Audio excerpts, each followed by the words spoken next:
कहानी के last part में एक बहुत ही बड़ी बात रिवील होने वाली है। वो तो मैंने भी एक्सपेक्ट नहीं किया था। तो इस पार्ट के स्टार्टिंग में हम लोग देखते हैं कि रो और जीजी के रिलेशनशिप थोड़े ठीक तो हो ही रहे हैं। रो को भी जीजी का साथ अब अच्छा लगने लगा था। जीजी भी उसे मोटिवेट करते रहती थी ताकि वो अपने लाइफ को थोड़े पॉजिटिव तरीके से देखे। अगले दिन रो अपने ग्रैंडफादर लोगों से मिलने के लिए जा रहा था तो जीजी भी साथ चलने के लिए कहती है। उसके लिए वो लोग कुछ गिफ्ट्स वगैरह खरीदने के लिए पहले जाते हैं। दूसरी तरफ हम लोग यानजी को देखते हैं जो भी अपने किसी बड़े बिजनेसमैन से मिलने के लिए जा रहा था तो वो सोचता है कि कुछ गिफ्ट वगैरह खरीद ले। कोइंसिडेंटली दोनों एक ही शॉप पर टी बाई करने के लिए जाते हैं। यहाँ पे यान्जी को पता चलता है कि रो ने एक्चुअल में शादी कर लिया है और वो अपनी फैमिली के लिए टी बाई करने के लिए आया है। तो जो टी उसने चूज़ किया था वही रो को भी चाहिए था और एक ही पीस यहाँ पर बचा हुआ था। तो यान्जी उसे कह देता है कि कोई बात नहीं, आप लोग उसे रो को दे दो, क्योंकि यहाँ पर उस बेचारे की अभी नई-नई शादी हुई है तो ये मेरी तरफ से एक तरीके से कांग्रेचुलेट विश हो जाएगा। उसे नहीं पता था कि उसी की बंदी ने रोहू से ही शादी किया है। और इधर जीजी को भी नहीं पता था कि यान्जी भी इसी शॉप में आया हुआ है। जब वो लोग टी बाई करके वहाँ से निकलते हैं, तो वो फ़ोन पर अपने फ्रेंड से बात कर रही होती है और तभी उसकी नज़र यान्जी पे पड़ती है। वो जल्दी-जल्दी उसे देख के छुपने लगती है क्योंकि ये एक कॉन्फिडेंशियल मैरिज था और वो नहीं चाहती थी कि यान्जी को पता चले। ऊपर से रो का ऐसा कंडीशन है तो वो रो का मज़ाक भी उड़ा सकता है, उसे उसकी फ़िक्र हो रही थी।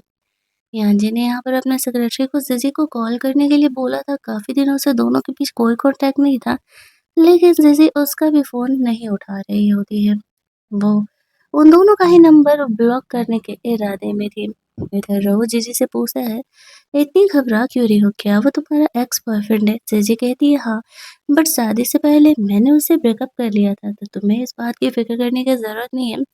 मेरे और उसके बीच अब कोई रिलेशनशिप नहीं है।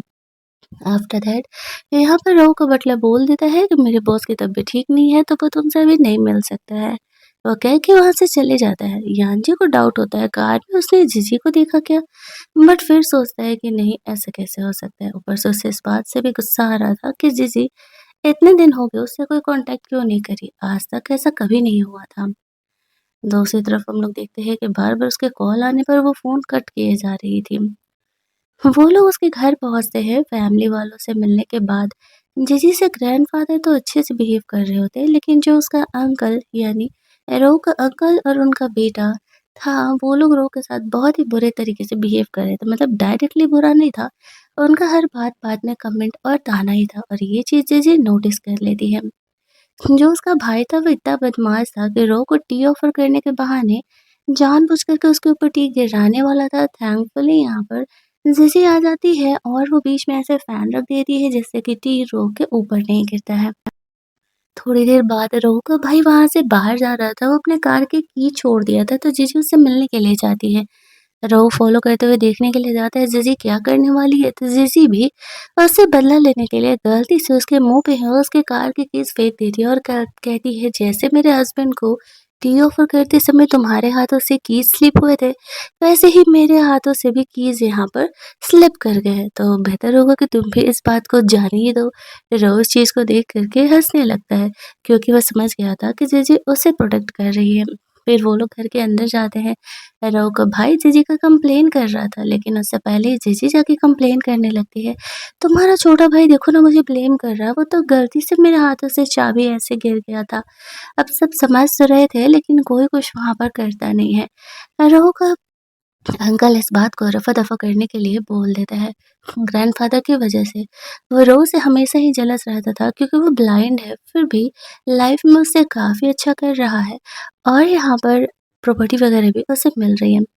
रास्ते में जाते समय उसे ऐसा लगता है कि शायद उसके बिहेवियर से रो थोड़ा-सा गुस्सा होगा, लेकिन रो उसे कहता है आज के बाद अगर मेरी कोई भी फैमिली तुमसे कॉन्टैक्ट करने का कोशिश भी करेगी, तो तुम उससे दूर रहना। जीजी को लगने लगता है कि शायद वो नहीं चाहता है, वो एक कॉन्ट्रैक्ट मैरिज वाली गर्ल है तो उसकी फैमिली से ज़्यादा कॉन्टैक्ट में रहे। लेकिन रो को पता था कि कुछ समय पहले जिस केमिकल एक्सप्लोजन की वजह से वो क्रिपल्ड और ब्लाइंड हो चुका है, उसके पीछे उसके किसी फैमिली वाले का ही हाथ है और वो नहीं चाहता था कि जीजी इन चक्करों में पड़े, उसकी भी तो जान को खतरा हो सकता था। जीजी इस बात को नहीं समझ पाती है और फिर वो लोग घर जाते हैं, जहाँ पर कि जीजी इस तरीके से अपनी मॉम से बात कर रही होती है। वो बात-बात पे हमेशा इससे पैसे माँगती रहती है, लेकिन जीजी बहाना करके टाल दे रही थी। शाम में वो अपनी फ्रेंड के साथ बाहर क्लब में जाती है, वहाँ पर यान्जी भी उसे मिलता है। उसकी फ्रेंड उसे कहती है कि क्या हम कहीं और चलें? वो कहती है मेरा अब उसकी लाइफ़ में कोई इन्फ्लुएंस ही नहीं है उसका, तो फिर मैं क्लब क्यों चेंज करूँ?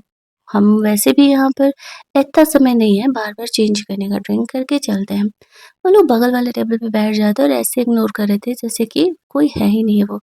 तभी वहाँ पर यान्जी की प्रेज़ेंट गर्लफ्रेंड वहाँ पर आती है। और यहाँ पर वो शो ऑफ करने लगती है कि मैं यांची की गर्लफ्रेंड हूँ और वो जीजी से भी बात कर रही होती है, लेकिन जीजी को इन बातों से कोई फ़र्क ही नहीं पड़ रहा था और वो ऐसे रिएक्ट करती है जैसे कि यान्जी उसका पास्ट है तो उसे सच में इस बात से कोई फ़र्क नहीं पड़ता और नहीं पड़ रहा होता है। ये देख कर के यान्जी को और जेलस होने लगता है। आखिरकार ये लड़का चाहता क्या है? अगर अब वो नई गर्ल के साथ है तो खुश रहे ना, फिर जीजी के पीछे क्यों ही पड़ा हुआ है? और अगर जीजी चाहिए थी तो फिर उसने नई गर्लफ्रेंड ही क्यों बनाया? सच में कुछ लोग बहुत ही कन्फ्यूज़िंग होते हैं। वो लड़की जीजी को जेलस फ़ील कराने के लिए उसके साथ टेबल शेयर करने के लिए बोलती है और जीजी इतना नॉर्मली बिहेव करती है जैसे कि ये बहुत ही नॉर्मल चीज़ है और उसे इन बातों से कोई फ़र्क नहीं पड़ता। यांची का फ्रेंड फ़ोटो क्लिक करके अपने सोशल मीडिया पर डाल देता है। ये फ़ोटो रोहू तक पहुँचती है, उसका बटलर बताता है। अब रोहू सोच रहा होता है कि जीजी वहाँ क्या कर रही है। वो जीजी के चक्कर में अपनी आँखों का ऑपरेशन अब जल्दी कराना चाहता था ताकि वो भी एक नॉर्मल इंसान की तरह हो सके और जीजी के साथ एक नॉर्मल लाइफ जी सके। उसे पता चलता है कि यान्जी के साथ वो है तो उसे लगने लगता है कि वो उसका एक्स बॉयफ्रेंड था कहीं। वो दोनों वापस से रिकंसाइल करने के बारे में तो नहीं सोच रहे, लेकिन उसका बटलर उसे समझाता है कि ज़रूरी नहीं है कि फ़ोटो देख कर के यही बात हो कि रिकंसिलिएशन ही हो सकता है कि जीजी कोइंसिडेंटली उससे मिल गई हो। वैसे तो ऑपरेशन रो का 3 महीने बाद होने वाला था, लेकिन वो अपने बटलर को कहता है कि मुझे 2 महीने बाद ही ऑपरेशन कराना है। उसके चांसेस काफ़ी बढ़ जाते हैं लॉस होने के। रो का बटलर रो के कहने पे जीजी को कॉल करता है और घर आने के लिए कहता है। जीजी को लगता है कि शायद कोई इमरजेंसी होगा। वो अपनी फ्रेंड को कहती है मुझे जाना पड़ेगा, मेरे हस्बैंड का कॉल है। उसने अपनी फ्रेंड को बता दिया था कि उसने किससे शादी की है, लेकिन बात को सीक्रेट रखने के लिए भी बोला था। घर पहुँचती है तो पता चलता है कि रो गेट ही नहीं खोल रहा। जीजी को नहीं पता था कि वो उससे गुस्सा है। वो भी नॉक करती है तो उस समय रो गेट नहीं खोलता और बाहर से लॉक था, तो फिर जीजी फ्रेशन अप होने के लिए अपने कमरे में चली जाती है। लेकिन थोड़ी देर बाद रो गेट खोल करके बाहर आता है और वो जीजी को ढूँढते हुए उसके कमरे की तरफ जा रहा था, जहाँ पर कि जीजी अपनी फ्रेंड से बात कर रही थी। उसकी फ्रेंड का कहना था कि तुम रो का इतने अच्छे से ख़्याल रख रही हो, कहीं तुम उसे पसंद तो नहीं करने लगी? जीजी कहती है कि रो मेरा बॉस है, पसंद करना उससे गलत होगा, हमने कॉन्ट्रैक्ट मैरिज साइन किया है।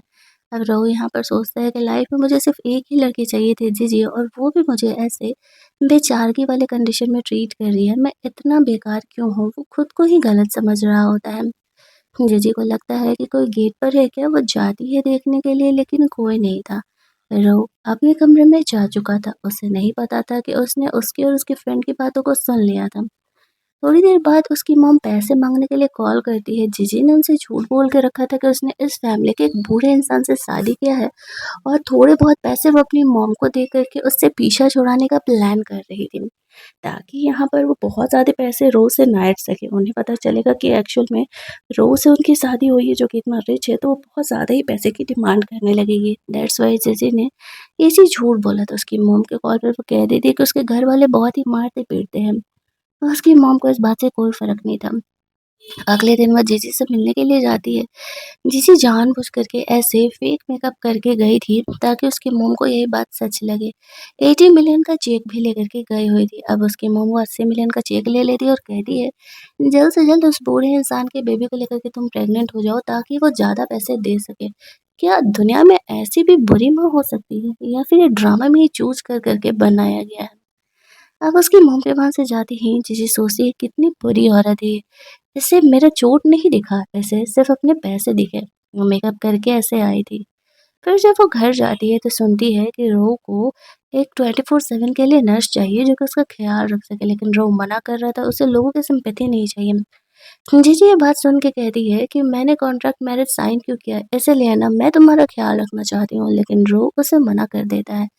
जीजी उसे बहुत ही कन्विंस करती है कि मुझे ये मौका तो दो, मैं आज से तुम्हारे कमरे में ही सोने वाली हूँ।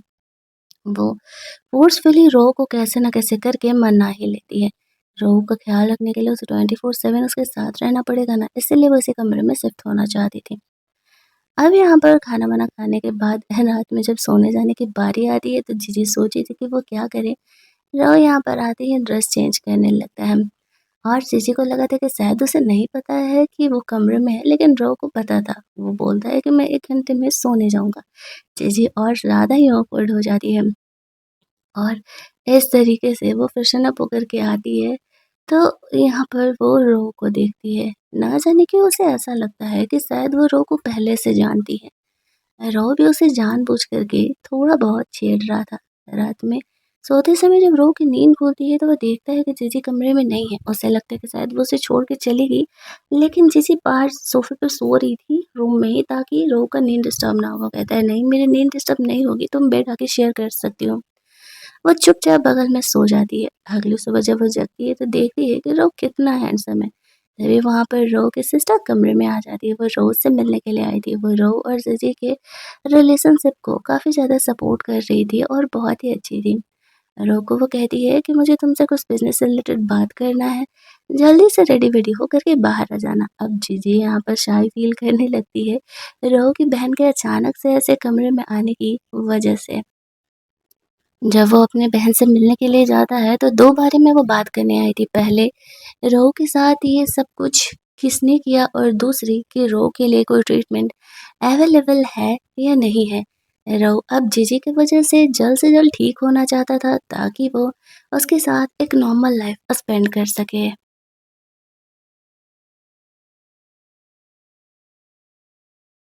रो की सिस्टर ने एक क्रूज़ पार्टी अरेंज किया था, उसमें वो जानबूझ कर के यान्जी को भी बुलाती है।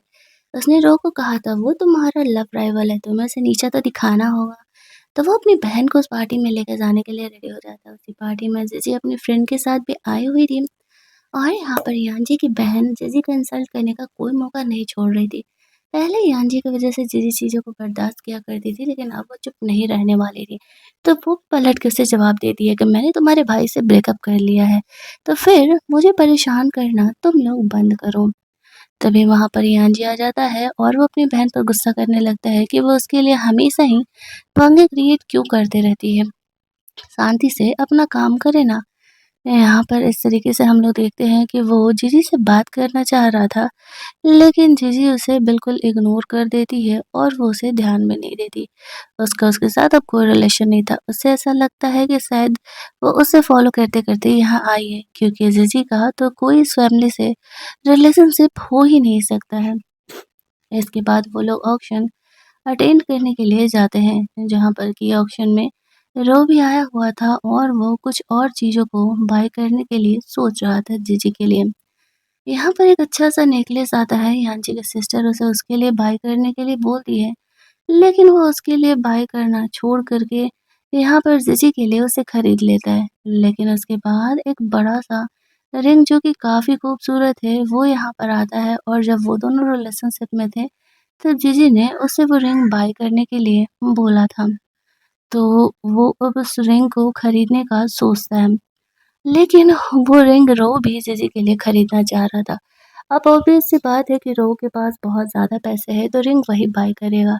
तो एट द एंड बहुत ही महँगे दामों में वो उसके लिए रिंग वो खरीद लेता है। अब वो लोग सोच रहे होते हैं कि एक्चुअल में यहाँ पर ये रिंग उसने अपनी वाइफ़ के लिए खरीदा है, बट उसे पता नहीं था कि वो वाइफ़ कोई और नहीं, जीजी ही है यहाँ पर।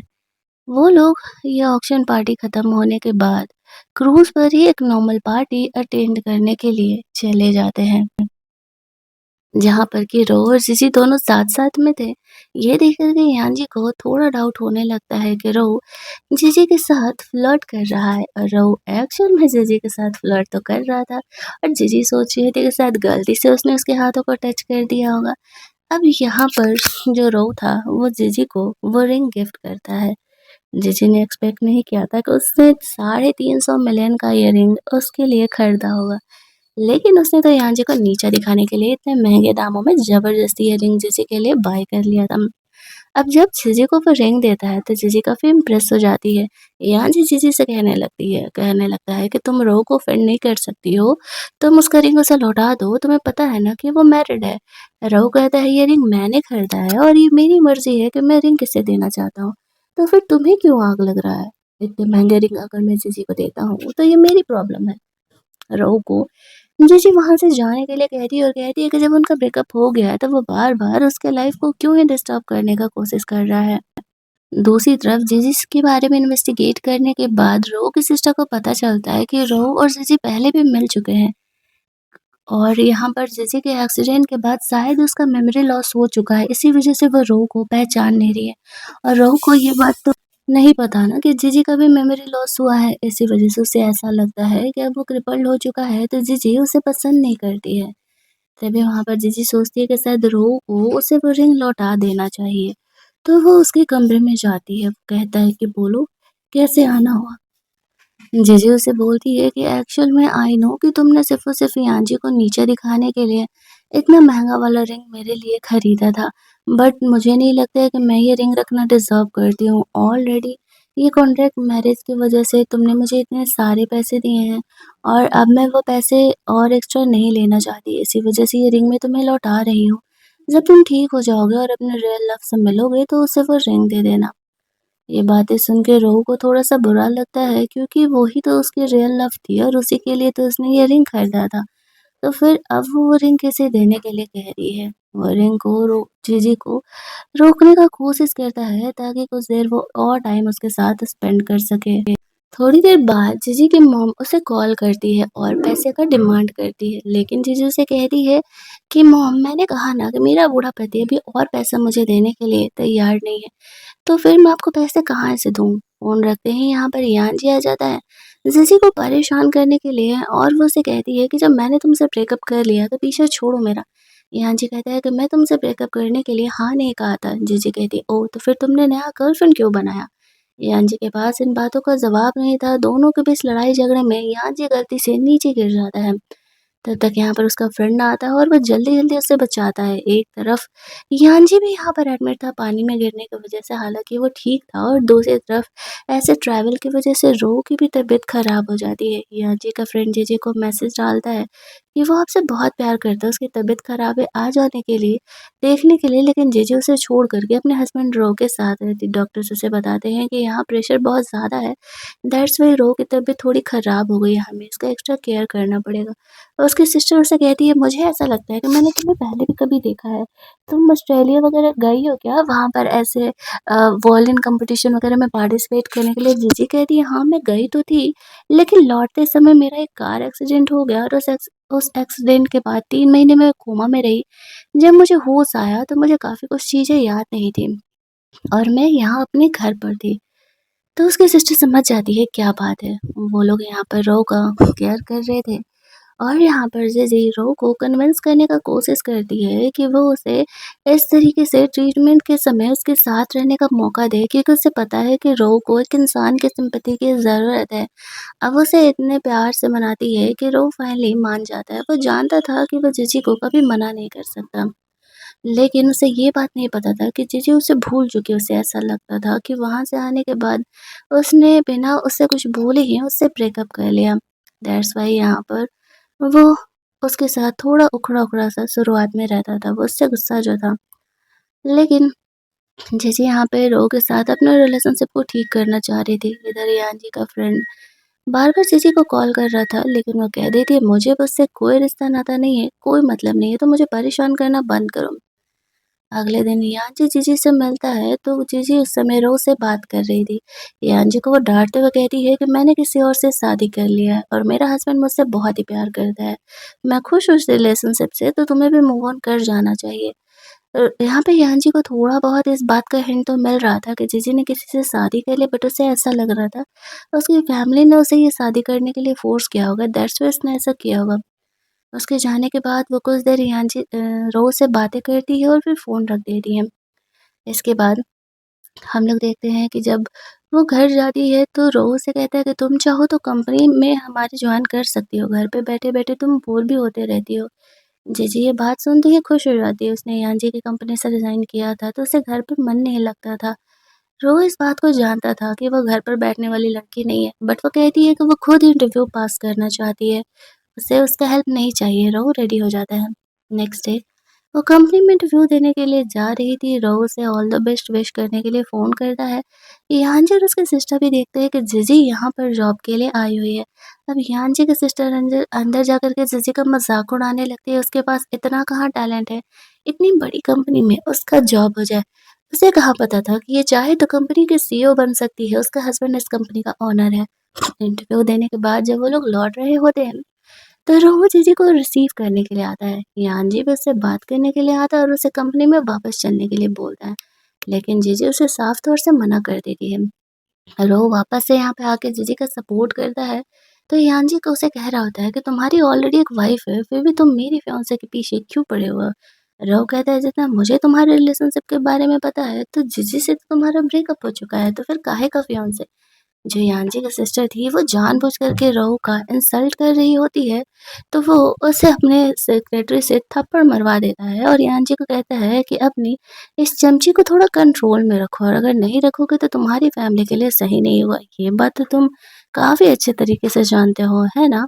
और फिर वो जीजी को वहाँ से लेकर के जा रहा था। जीजी उसे थैंक्स बोलती है ऐसे सिचुएशन में उसका हेल्प करने के लिए।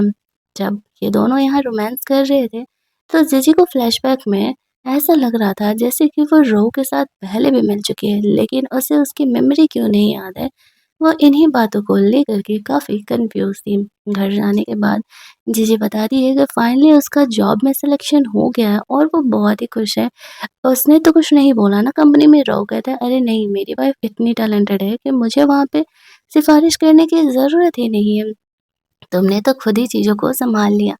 जीजी यहाँ पर रो को एक क्यूट सा रोबोट गिफ्ट करती है जिससे कि वो उससे बातें करते रहे और अकेला ना फील करे जब जीजी यहाँ पर कंपनी से आया करेगी। तो रो उसे बताता है कि वो जल्द ही अपनी आंखों का ऑपरेशन कराने वाला है।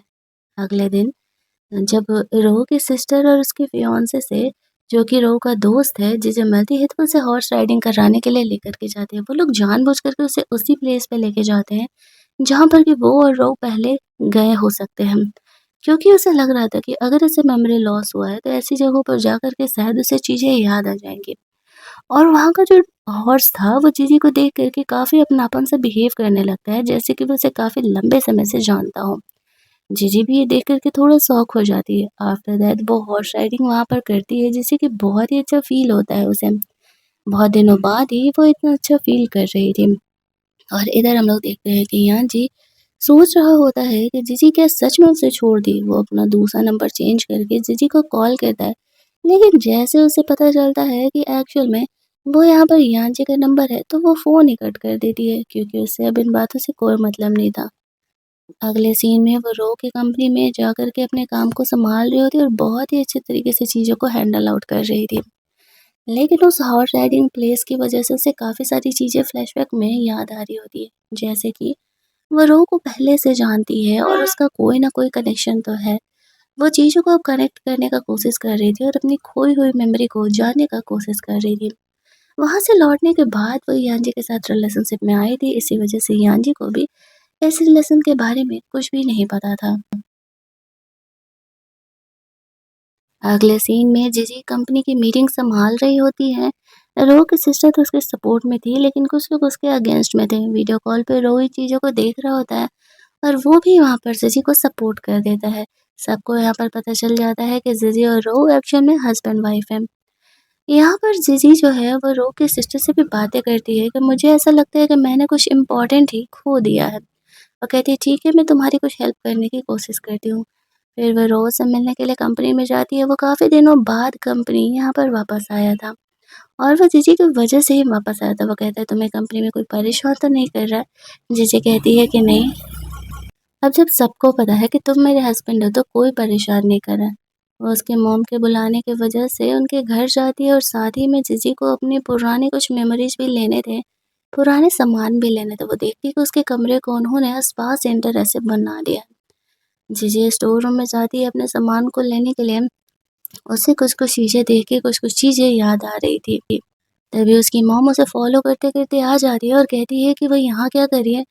जीजी कहती है कि वो अपने 80 साल बूढ़े हस्बैंड के घर में अपनी पुरानी चीज़ों को लेके जाना चाहती है। तभी वहाँ पर यान जी आ जाता है और कहता है कि तुमने एक 80 साल के इंसान से शादी किया है। मुझे डाउट ही था कि तुम्हारी फैमिली ने तुम्हें ये शादी करने के लिए फ़ोर्स किया हुआ है, तुम उस इंसान से डाइवोर्स ले लो। जितने पैसे उन्होंने तुम्हें दिए हैं, मैं उन्हें डबल देने के लिए तैयार हूँ। जीजी कहती है ये तो ना हो पाएगा, मेरा हस्बैंड जैसा भी है कम से कम मुझे चीट तो नहीं करता ना। इस बंदे को जब पता चलेगा कि रोज़ का हस्बैंड है ना, तब उसका शक्ल देखने लायक होगा। अब यहाँ पर वो अपनी मॉम से कह रही थी कि जब मैं 3 महीने के लिए ऑस्ट्रेलिया गई थी, उस समय मैंने किसी को तो डेट किया था और तुम ये बात मुझसे छुपा रहे हो। उसकी मॉम कहती है तुमने जिसे भी डेट किया था वो कोई गरीब लड़का था। इसके बाद तुम्हारा एक्सीडेंट हुआ, तुम्हारा मेमोरी लॉस हो गया और तुम्हें वो याद नहीं है तो बेहतर है ना याद नहीं है। इसके बाद तुम यान से मिले, देखो ये कितना अमीर था। जीजे को डाउट होता है कि कहीं मेरे मेमोरी लॉस में मेरी मॉम का तो हाथ नहीं है, क्योंकि एक एक्सीडेंट के बाद वो अचानक से कैसे सिर्फ उस लड़के को भूल सकती है, बाकी सारी चीज़ें उसे याद है। यहाँ जी को पता चलता है कि जीजी ने उससे पहले किसी को डेट किया था, तो वो पूछने लगता है कि वो कौन था। तो उसकी मॉम कहती है कि छोड़ो ना, वो जो भी था, सिर्फ 3 महीने के लिए ही जीजी के लाइफ में था। और एक्सीडेंट के बाद जीजी उसे भूल चुकी है और वो कोई गरीब ऐरा-गैरा सा लड़का था, कार रेसिंग किया करता था और मैं तो खुशी थी कि अच्छा हुआ जो वो उसे भूल चुकी है, वरना बेवजह ही मुझे उससे ब्रेकअप कराना पड़ता।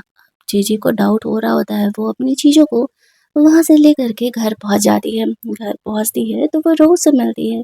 रो कहता है कि ये चीज़ें लेके कहाँ जा रही हो? इतने सारे तुम्हारे अवार्ड्स है, सर्टिफ़िकेट है, वो सारी चीज़ों को अपने स्टडी रूम में लगाने के लिए बोल देता है। जीजी कहती है, "अरे! ये सब बच्चों जैसी हरकतें क्यों कर रहे हो? इन चीज़ों को स्टोर रूम में लगाने का स्टडी रूम में लगाने का ज़रूरत नहीं है।"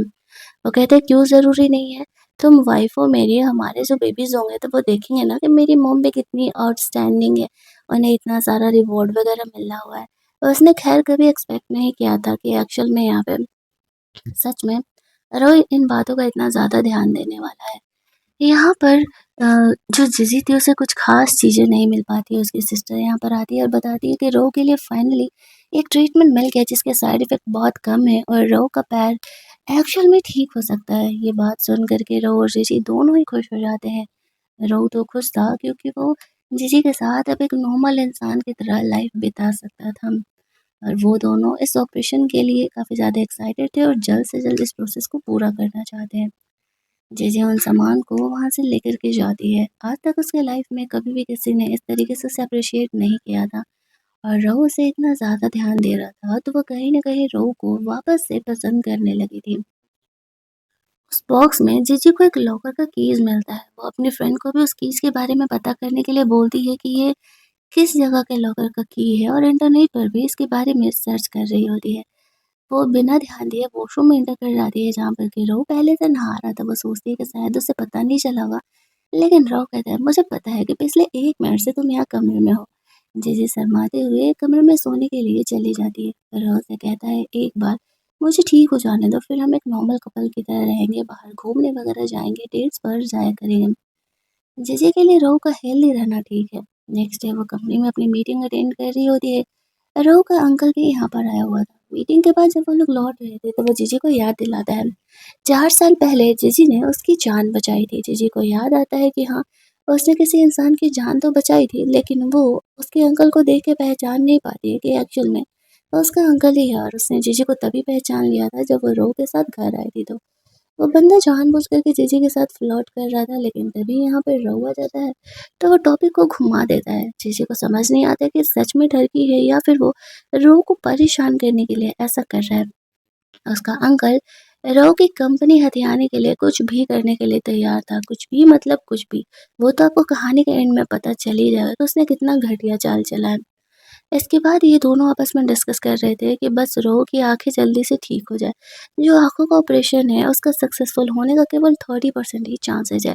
फिर भी वो रिस्क लेने के लिए तैयार था जीजी के लिए और जीजी अपने काम में बिज़ी था, उसे नहीं पता था कि 30% चांसेज़ है रो का ठीक होने का और इधर उसे पता चलता है उस लॉकर के बारे में। तो वो जल्दी-जल्दी उस प्लेस पर जाती है जहाँ पर कि अपने उस लॉकर को ओपन करती है तो उस लॉकर में उसे एक स्पोर्ट्स कार का शॉर्ट मॉडल मिलता है और अपना पुराना फ़ोन भी मिलता है। अब इतने महँगे कार के वो मॉडल को देख कर के जीजी सोचती है कि मेरी मॉम ने मुझे इतने महँगे पैसे तो दिए नहीं होंगे सिर्फ़ एक खिलौना खरीदने के लिए। इट मीन्स कि मेरी मॉम ने कहा था कि मैंने जिस लड़के को डेट किया था, ये उसी लड़के का हो सकता है। उसे ध्यान नहीं आता है कि वो रो भी तो हो सकता है, वैसे भी कोई कनेक्शन नहीं था। वो इन चीज़ों को लेकर के घर चली जाती है। रऊ को इस बारे में वो नहीं बताती। वो सोचती है कि भले ही उसने उस लड़के को डेट किया होगा लेकिन अब वो रो से प्यार करती है तो उस लड़के के साथ अपनी मेमोरीज़ को वापस लाना भी बेकार है। अगले दिन रऊ अपने पैरों के ऑपरेशन के लिए जा रहा होता है, शायद साथ में आई का भी ऑपरेशन उसका होने वाला था। एक तरफ रऊ का ऑपरेशन स्टार्ट होता है, उसके फैमिली मेंबर ऑपरेशन सक्सेसफुल होने का इंतज़ार कर रहे थे और यहाँ पर दूसरी तरफ जो रो का फ्रेंड था वो जीजी को कुछ खाने-वाने के लिए लेके आता है और कहता है इसे भूखे रहने से जल्दी थोड़ी हो जाएगा ऑपरेशन। जीजी रो को जो रोबोट गिफ्ट की थी उसे प्ले करके सुनती है। उसमें एक स्टोरी रो ने रिकॉर्ड किया था और जो स्टोरी रो ने रिकॉर्ड किया था वो उसकी और जीजी की 3 महीने की लव स्टोरी थी एक्चुअल में। अब यहाँ पर जीजी को वो स्टोरी सुन के समझ में आ जाता है कि उसने जिस लड़के को डेट किया था वो कोई और नहीं एक्चुअल में रो है। और वो शॉक हो जाती है चीज़ों को कन्फर्म करने के लिए वो अपने पुराने फ़ोन को स्टार्ट करती है और जब वो ऐसा करती है तो उसमें उसके फ़ोटोज़ उनके मेमोरी टाइम सब कुछ थे वो देखते ही पहचान जाती है कि वो सच में रो के साथ ही रिलेशनशिप में थी। वो खुश और शॉक दोनों हो जाती है, इंतज़ार कर रही थी कि एक बार ऑपरेशन थिएटर के बाहर रो आ जाए तो वो उसे सारी बातें बता देगी। और समझ जाती कि क्यों ही रोहन ने उससे शादी करने के लिए हाँ कहा था और दूसरी तरफ उसका अंकल इस ऑपरेशन का फ़ायदा उठाने का प्लान कर रहा था। रोह का जब ऑपरेशन सक्सेसफुल होने ही वाला था तो वो अपनी खुद की भी प्लास्टिक सर्जरी करा लेता है ताकि वो रोह की तरह बिल्कुल दिखने लगे। अब हमारे चाइनीज़ ड्रामा हमारे साउथ के मूवी से कम थोड़ी हैं, यूँ ही चुटकी बजाते ही इनका प्लास्टिक सर्जरी हो भी जाता है और सब कुछ सक्सेसफुल भी हो जाता है। जब यहाँ पर वो देखता है कि जीजी को उसके और रो के रिलेशनशिप के बारे में याद आ चुका है, तो वो यहाँ पर जीजी को वापस से बेहोश कर देता है। उसके सिस्टर ऑपरेशन सक्सेसफुल होने के बारे में बताने के लिए जीजी को जाती है, जहाँ पर के जीजी बेहोश थी, तो उसके अंकल का सेक्रेटरी आकर के यहाँ पर उसकी बहन को किडनैप करके लेके जाता है। इधर जीजी रो को देख रही होती है कि वो बिल्कुल ठीक है। उसका अंकल भी यहाँ पर मिलने के लिए आया था लेकिन किसी को कोई डाउट नहीं होता है कि वो क्या प्लान कर रहा है। जब जीजी वहाँ पर जाती है तो देखती है कि रो हॉस्पिटल में ही है, हालाँकि ऑपरेशन उसका सक्सेसफुल हो चुका है और उसका फ्रेंड उसे घर जाने के लिए कहता है क्योंकि अगले कुछ दिन यहाँ पे रो हॉस्पिटल में ही रहने वाला है। वो लोग उसे ऑब्जर्वेशन में रखेंगे। लेकिन जब जीजी की आँख खुलती है तो वो खुद को रो के कमरे में पाती है। वो सोच रही थी कि वो तो हॉस्पिटल में थी। फिर वो अचानक से उसके कमरे में कैसे चली गई? क्या उसने कुछ वापस से मिस कर दिया? लेकिन फिर उसे पता चलता है कि रो को होश आ गया है तो वो रो को देखने के लिए जाती है। लेकिन यहाँ पर वो नोटिस करती है कि रो का बिहेवियर काफ़ी अलग-सा है। हालाँकि सब उसे रो की तरह ही ट्रीट कर रहे थे, लेकिन जिजे यहाँ पे रो के साथ जितना दिन भी रही है, तो वो जानती थी कि रो ऐसा नहीं है। उससे उस पे डाउट होने लगता है, लेकिन वो रो को शक नहीं होने देती कि उसे उस पर डाउट हो रहा है। और फिर वो बिल्कुल नॉर्मल बिहेव करती है, लेकिन उसके पीठ पीछे चीज़ों को पता कर रही थी कि क्या एक्चुअल में ये रो है या कोई और है। अगली सुबह उसे ये बात पता चला ही था कि एक्चुअल में ये रो नहीं उसका अंकल है, जो कि प्लास्टिक सर्जरी करा करके यहाँ पे रो का जगह लेने आया है ताकि उसकी कंपनी उसकी हो सके। तब तक उसका अंकल भी यहाँ पर आ जाता है और कहता है कि क्या तुम शांति से नहीं रह सकती थी? रो का ही शकल ही तो है, जो उसका कंपनी था वो भी अब मेरा होने वाला था, लेकिन अफ़सोस कि तुमने बीच में सारी चीज़ों को खराब कर दिया। अब तुम्हें तो मरना पड़ेगा। इधर रो की सिस्टर भी किडनैप थी और उसका अंकल यहाँ पर जीजी को भी किडनैप करने का प्लान करता है ताकि वो ज़बरदस्ती सारी कंपनी ले सके। लेकिन रो तो हॉस्पिटल में बेहोश था, जो भी चीज़ें हैंडल करना था यहाँ पर जीजी और रो के फ्रेंड को ही करना था। उसके फ्रेंड को कहानी के एंडिंग में थोड़ा इम्पोर्टेंस मिलता है और वह दिमाग लगा करके जीजी और अपनी फियांसे दोनों को ही सेव कर लेता है। फाइनली उसके अंकल को पकड़ लिया जाता है क्योंकि अगर जेल भेजेंगे तो उसे सिर्फ नॉर्मली जेल होगा और जो उसने कांड किया उससे पहले उसे उसका पनिशमेंट भी तो मिलना चाहिए। वो लोग रो को देखने के लिए हॉस्पिटल में जाते हैं, जहाँ पर कि इस एक्सीडेंट में जिजी भी थोड़ी इंजर्ड हो गई थी। रो को होश आता है, उसका फ्रेंड सारी बातें बताता है। वो उसे थैंक्स कहता है ऐसे सिचुएशन में उसकी फैमिली को संभालने के लिए। उसका फ्रेंड कहता है अब तुम्हारी फैमिली भी तो मेरी फैमिली है। फिर जीजी वहाँ पर उसे कन्फेस करती है कि उसे रो के बारे में सब कुछ याद आ गया। वो लोग उसके अंकल से मिलने के लिए जाते हैं और उनकी इन हरकतों की वजह से इस तरीके से वापस उसको प्लास्टिक सर्जरी कराया जाता है और उसे अंकल बना करके जेल भेजा जाएगा। कहानी का यहाँ पर एंड हो रहा होता है। रघु और जीजी को जब इस रिलेशनशिप के बारे में सब कुछ पता चल गया था, अब वो अपने रिलेशनशिप को पब्लिक करने का प्लान कर रहे थे। सबके साथ ही वो लोग शादी अनाउंस करने वाले थे सबके सामने, वहाँ पर यानजी भी आता है और उसे जीजी को खोने का अब अफ़सोस हो रहा था। लेकिन उसे शौक तो तब लगता है कि जब वो ये देखता है कि रोहू की शादी किसी और से नहीं, एक्चुअल में जीजी से हुई थी और उस कि कुछ साल पहले वो जिस लड़के को डेट कर रही थी वो कोई और नहीं, रोहू ही है। ऐसे शौक के साथ हमारी ये कहानी यहीं पर एक हैप्पी एंडिंग के साथ एंड कर दी जाती है। अगर आपको ये कहानी अच्छी लगी होगी तो वीडियो को लाइक और शेयर करना मत भूलना। चैनल को सब्सक्राइब कर लेना ताकि नई कहानियों के नोटिफिकेशन आपको मिलते रहें। चलिए जल्दी से मिल लेते हैं हम लोग एक और मस्त-मस्त वाली स्टोरीज़ के हिंदी वर्ज़न में।